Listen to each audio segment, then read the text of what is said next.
মুড়িঘন্ট নামটা শুনলেই যেন কেমন জিভে জল এসে যায়।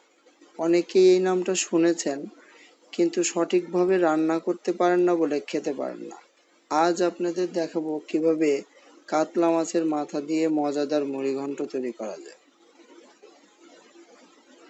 এজন্য আমি একটা 1.5 কেজি ওজনের একটা মাছকে কেটে শুধু মাথাটা নিয়ে নিয়েছি। দেখুন মাথাটা বেশ বড়। এরপরে নিয়ে নিচ্ছি 100 গ্রাম চিনি আতপ চাল। তারপরে নিয়েছি বড় দুটো আলুকে পিস পিস করে নিয়েছি। এরপরে নিয়েছি আদাকে বেটে বা অনেকে ব্লেন্ড করে নিতে পারেন।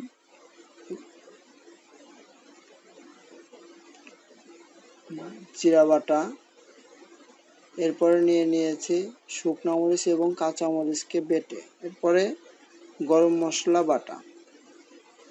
এরপরে পরিমাণ মতো লবণ।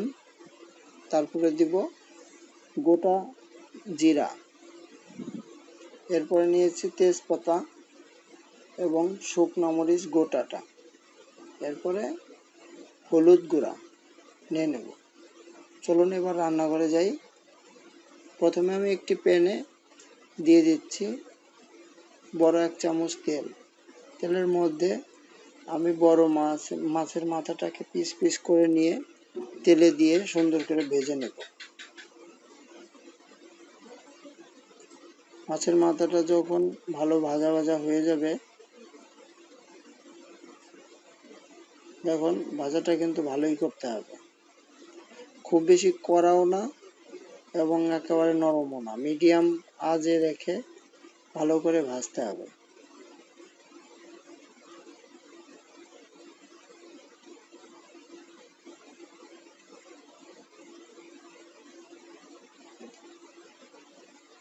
আমার মাছটা কিন্তু ভাজা হয়ে গেছে। এখন আমি একটি পাত্রে উঠিয়ে নিচ্ছি।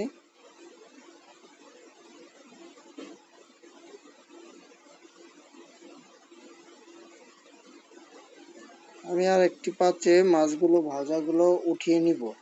নিয়ে ওই পাত্রে ওই প্যানেই দিয়ে দিচ্ছি শুকনো মরিচ এবং তেজপাতা। এই দুটোকে একটু নাড়াচাড়া দিয়ে ভেজে নিয়ে দিয়ে দিচ্ছি গোটা জিরা। এই দুটোকে সুন্দর করে ভাজতে হবে।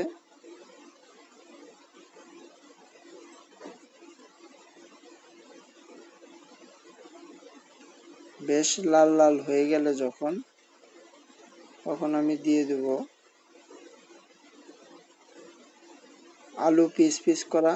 ওটাকে আমি আগেই হলুদ লবণ দিয়ে মাখিয়ে নিয়েছিলাম। আলুটাকে একদম সুন্দর করে লাল করে ভাজতে হবে।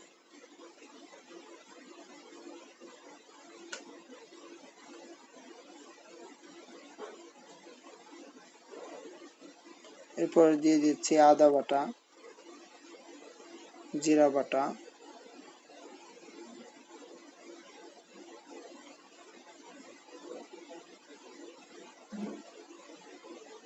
তারপর শুকনো মরিচ এবং কাঁচা লঙ্কা বাটা দিয়ে দিচ্ছি।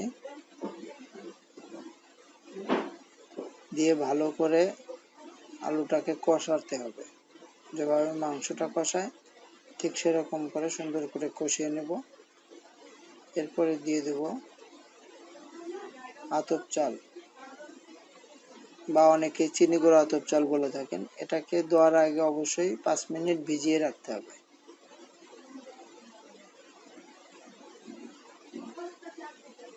চাল দিয়ে সুন্দর করে নাড়াচাড়া করে আমি বেশ 5-7 মিনিট ভেজে নিচ্ছি।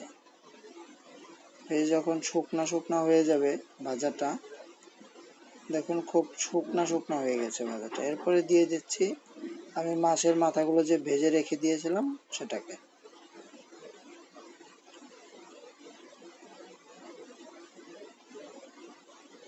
আমার কিন্তু এখনই জিভে জল এসে গেছে, রান্নাটা দেখেই খেতে ইচ্ছে করছে। আসলে অনেক মজা হয় মুড়িঘন্ট। আপনারা বাড়িতে অবশ্যই বানিয়ে খাবেন। আমি এরপরে দিয়ে দিচ্ছি 1 কাপ পরিমাণ পানি।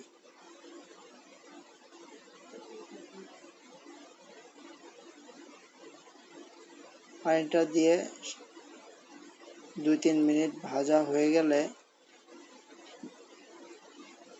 সুন্দর করে রান্না করে নেব। রান্না করে এটাকে আমি এখন ঢেকে দেব।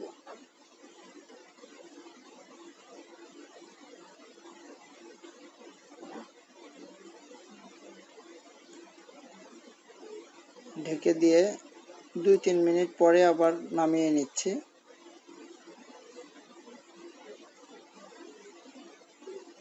দেখুন আমার মুড়ি ঘন্টটা কিন্তু হয়ে গেছে। আমি নামানোর আগে সুন্দর করে নেড়ে নিচ্ছি। নেড়ে এরপর দিয়ে দেব গরম মশলা বাটা। আপনারা চাইলে এরপরে ঘিও ব্যবহার করতে পারেন। ঘি দিলে সেন্টটা আর একটু সুন্দর হবে।